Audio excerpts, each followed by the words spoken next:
Good morning po mga bayan, latest update po rito sa Marikina Flood Control Project na kung saan Japanese contractor ang gumawa mga kabayan. So contractor nito, ayan po yung sheet pile, napakatindi, napakasolid, talagang quality talaga yung gawa. So mula rito sa Manggahan at doon sa mismong Bilibis mga bayan at mismong Marikina City, atin pong i-update sa ngayon. Nakisamahan niyo po si Porke Studio. Paki-like, share, follow at subscribe.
So yan po yung subdivision na nasa harap natin mga bayan. Yan na po yung Provident Village dito po sa Marikina City mga bayan, kung saan nung kasagsagan ng bagyong Undoy ay parang dagat na po yan. Bubong na lang ang hindi na abot ng tubig dyan mga bayan. Kahit may third floor yung mga bahay dyan, malalaki. Kaya wala, maraming bahay dyan mga bayan na bakante. Ayan po yung rebars, tingnan nyo naman yung rebars mga bayan, grabe, ang tindi. Ganyan yung mga Japanese contractor. Shout out po sa Tuyo at Shimizu joint venture po yan ng two Japanese contractor. Napaka quality, high quality flood control. Ito yung trabahong, isang trabaho lang, wala nang repair pa sa sunod, wala na. Hindi gaya sa local na every bago magtaon or ilang buwan pa lang ay kailangan na i-repair ulit kasi may gumuguho. So ito talaga ay isang gawaan lang to. Pang long term solution ito mga bayan. Panghabang buhay na po ito nagawa.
So makikita natin yung texture ng semento mga bayan na sobrang tibay, grabe.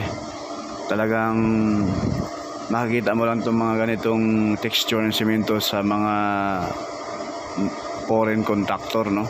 At sa local contractor din naman na talagang quality talaga ang gawa. Ito po mga bayan ngayon, yung ipakita ko nga ngayon na plug control sa local contractor. Ito po, ito. Yan. Ito po yung gawa ng mga local contractor, no? Ayan. Tingnan nyo ngayon mga bayan yung mismong, ewan ko ba kung wala tayong nakitang sheet pile na binao nila. Ayan, no? Ayan sa dulo. Tingnan nyo yung gawa nila sa dulo. Parang nagbalagbag mga bayan. Hindi pa tuwid. Tsaka, ewan, Diyos ko po. Hindi natin alam dyan kung mayroon bang sheet pile na binaon. Ito na. Ito yung tapos na yung bandang pangalawang layer. Oh. Ayan. Ganyan po yung gawa ng local contractor. Hindi natin alam kung saan nagka-problema. Kung sa budget ba or sa contractor mismo. Ayan po sa kabilang side naman. Yan. I-compare niyo sa gawa ng mga Japanese contractor. Ito oh. Yan. Wala sa kalanggingan mga kabayan, no? Hindi sa tayo ay naninira sa ating kapwang Pilipino. Pero yan ang masakit na katotohanan. Pag Pilipino talaga ay kumbaga yung iba ay mantini ang gawa. Minsan pa sa trabaho ay kahit nasa oras ng trabaho ay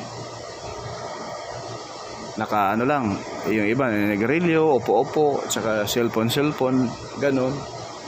Kaya talagang napag-iwanan tayo sa ibang bansa dahil yung mga taga-ibang bansa kapag sila ay nasa oras ng trabaho, bawal talaga yung sigarilyo, cellphone, ganun. Focus talaga sa trabaho. Ayan naman po sa dulo mga bayan. Talagang napaka high quality na flood control ito, pang world class talaga.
Makita mo rito mga kabayan kung gaano kataas po yung retaining wall. Ayan o. Kita nyo, naglagay na po sila ng hagdan dyan, di ba? Ganyan kataas po yan.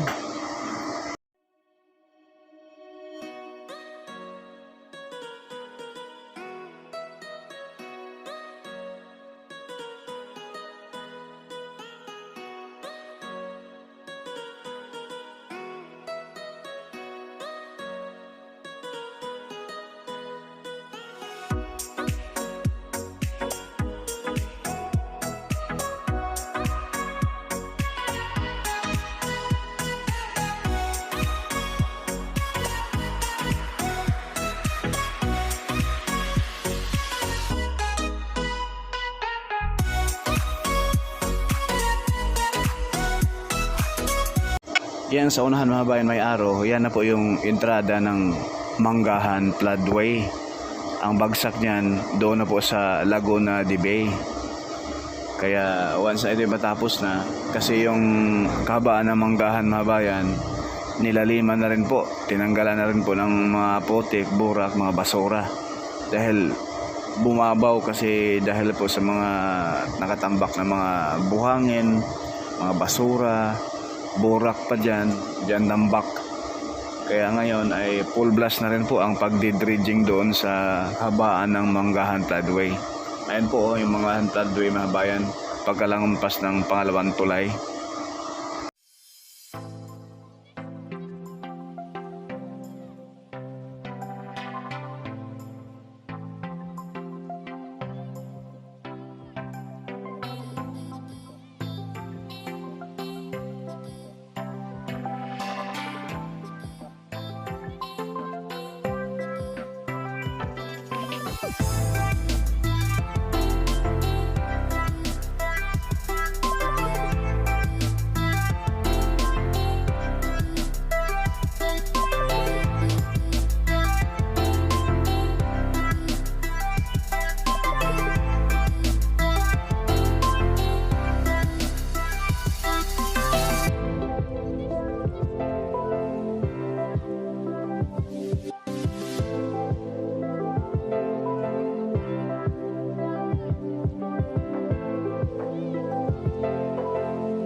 So masilayan pa natin mga bayan yung rebars. Talagang siksik, liglig, umaapaw. So yan lang po mga kabayan yung ating update rito sa Marikina Flood Control. Asahan po ninyo yung susunod pa natin mga update, no? Paki-like, paki-share, follow at subscribe na rin, at huwag po tayo mag-skip sa ads. Porque Studio hindi sikat pero nag-aabot ng balitang tapat. Maraming salamat, God bless.